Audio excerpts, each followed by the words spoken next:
I thought I was done talking about SpongeBob, but I guess it's time for me to talk about season 13. At this point, it really does feel like I'm reviewing a totally different show, because man, this thing has changed so much over time.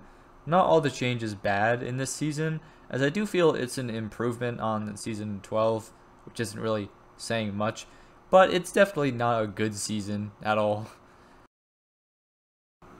In Upturn Girls, there's this gross narwhal character hanging out with Pearl, who's probably the most unlikable of the main cast. And oh my god, it sucks. I don't think it's as bad as episodes like the Splinter or anything that was in the disaster of season 12, but it is bad.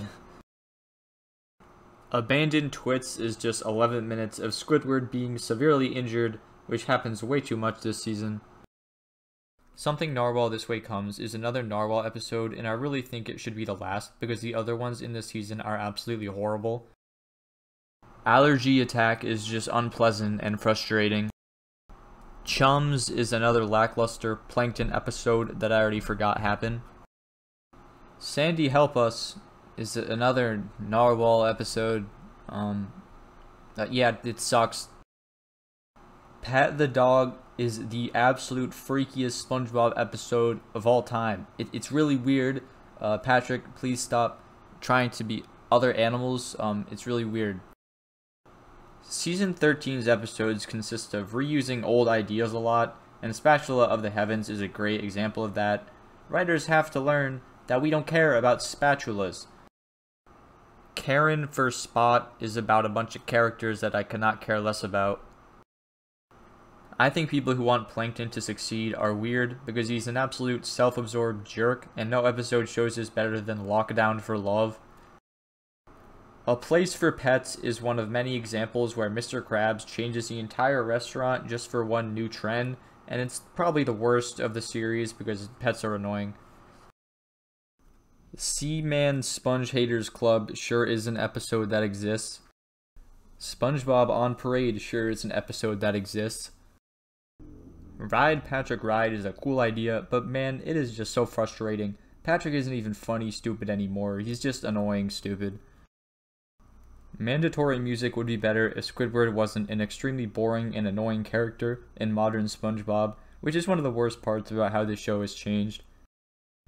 Arbor Day Disarray is only this high because it's actually impressive they came up with the idea of making trees come to life and start beefing with the characters, which is the first positive thing I have to say about this season. This episode still sucks though, I just like the premise.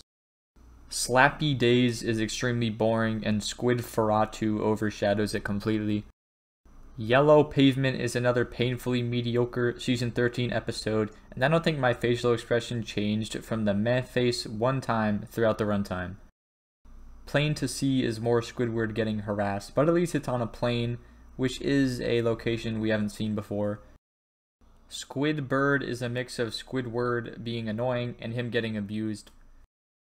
Please make There Will Be Grease be the last episode about Grease. It's extremely annoying and I just hate the idea. I've seen pretty mixed reviews for Under the Small Top, but I don't have too strong of an opinion on it. It's not offensively bad, but it's not good either.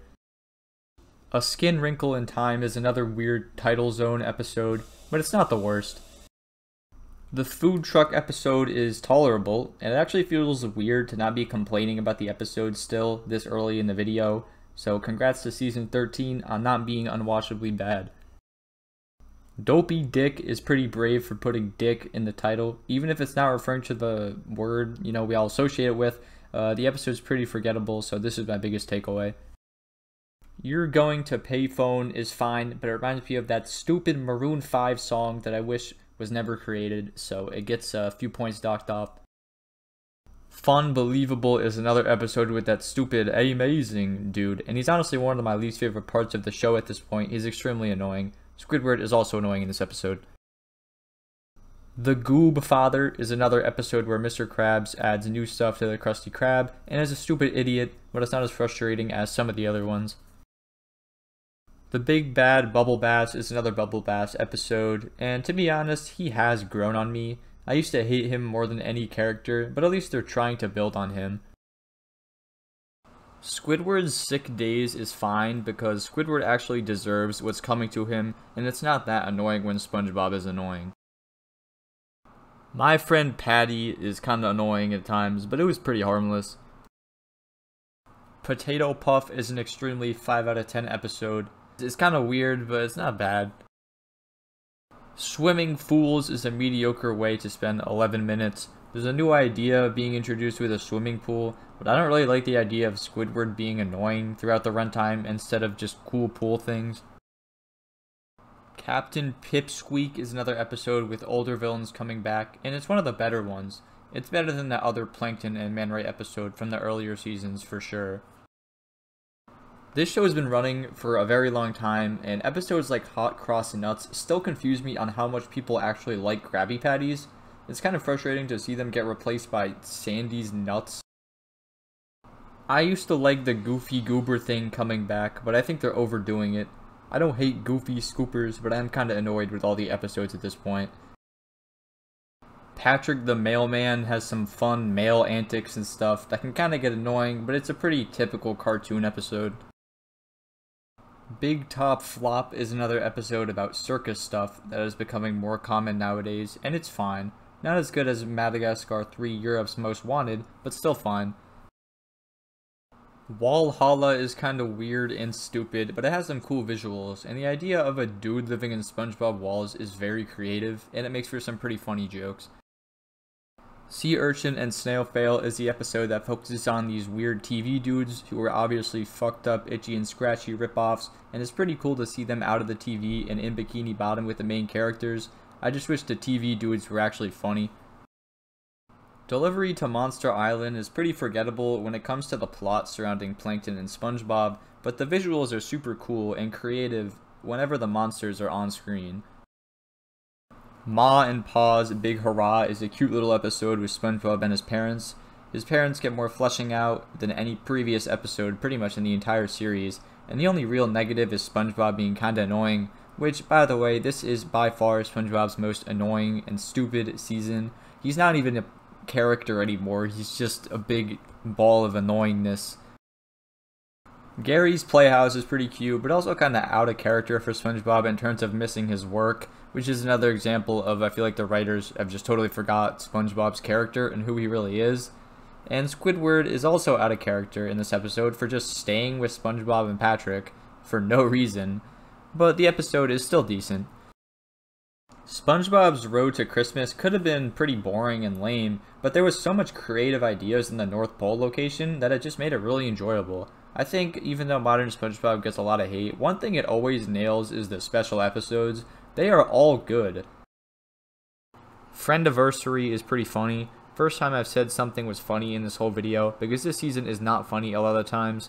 It's pretty creative once in a while, but the comedy is lacking.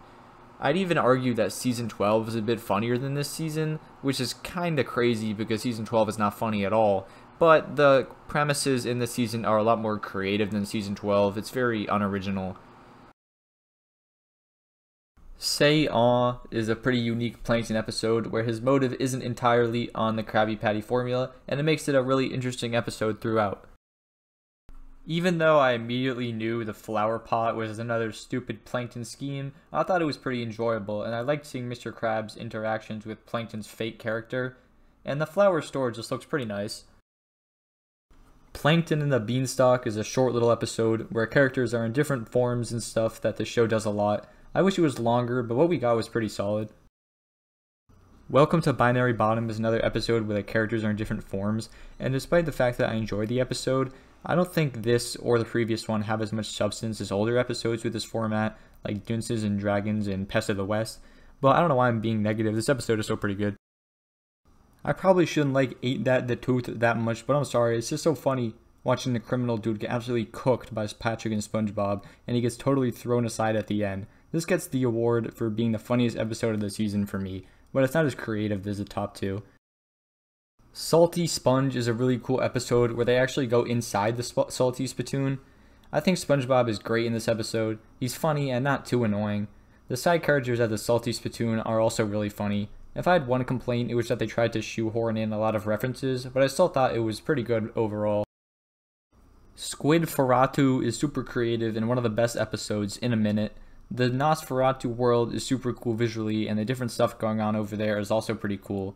All the characters are pretty funny, and none of them are annoying like they are most of the times. I knew immediately after watching this it would be in my #1 spot, and yeah, I totally stick with that opinion. It's just pretty good. I do think it's kind of lame that they are bringing back Nosferatu as the main character, but I just think the world is too creative not to put it at #1. Season 13 is not the worst season, but it's also not that good. If I were to add it to my ranking, I would put it at number 10 in front of Season 6 and behind Season 11.